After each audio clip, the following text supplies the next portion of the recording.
And I think this is a problem that you see across the whole landscape here.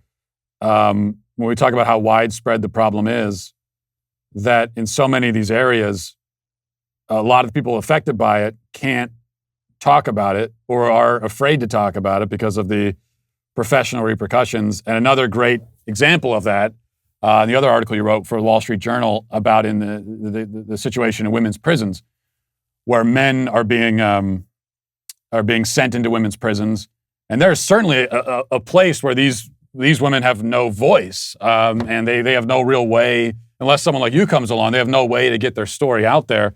So can you talk about that a little bit? These are men who, if I understand correctly, and I guess it depends on the state a little bit, but they don't have to have surgery or anything, right? They not that even would make it okay, but they don't have to have surgery or anything, right? These are just men who are being put in women's prisons because they declare that they feel like women. Yeah, so I talked to the women of the Chowchilla prison, which is the highest security. It's technically called the Central California Correctional Facility, colloquially known as the Chowchilla prison.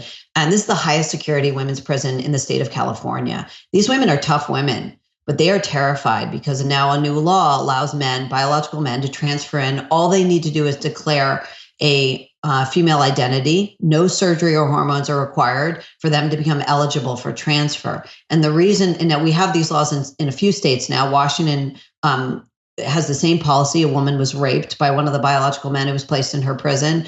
I've been in, there have even been serial rapists who are declared a female identity and were put in women's prison in the state of Washington. And the problem is even more serious and dire than I was able to convey, because in the future, as these laws, continue to exist, right now the men are transferring into women's prison from men's prison, so we can track them.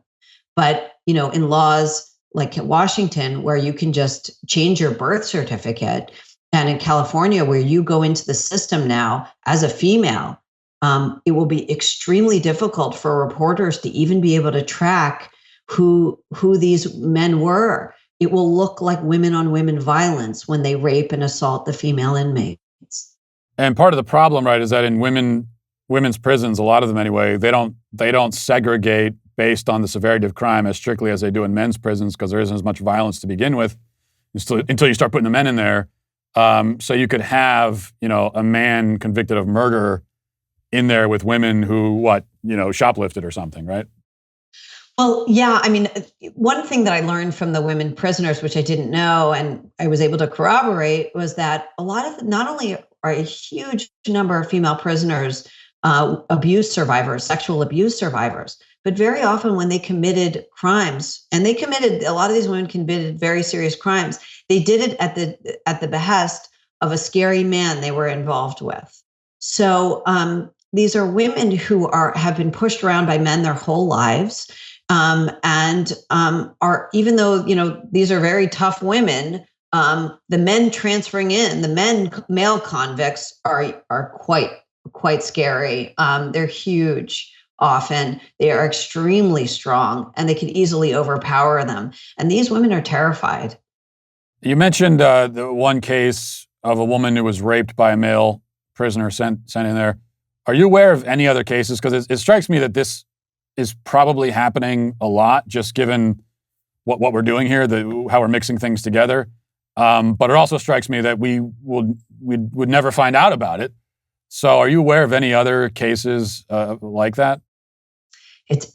I am not, and I'll tell you why. It's very complicated, because you hear even from the women that the men who are in there can very often, even if there's a sexual relationship, it's hard to tell if it's consensual. And the reason is the women are trapped in small cells with them. So the women will, in some cases, will say that it is consensual, but a lot of the other prisoners disbelieve that. Given how much stronger the men are and how trapped the women feel. And remember, these cells, the women's cells everyone is just together. There aren't, you don't, because women are less violent, they're not set up to keep people separate or to safeguard women from each other. So the men who enter really have free reign.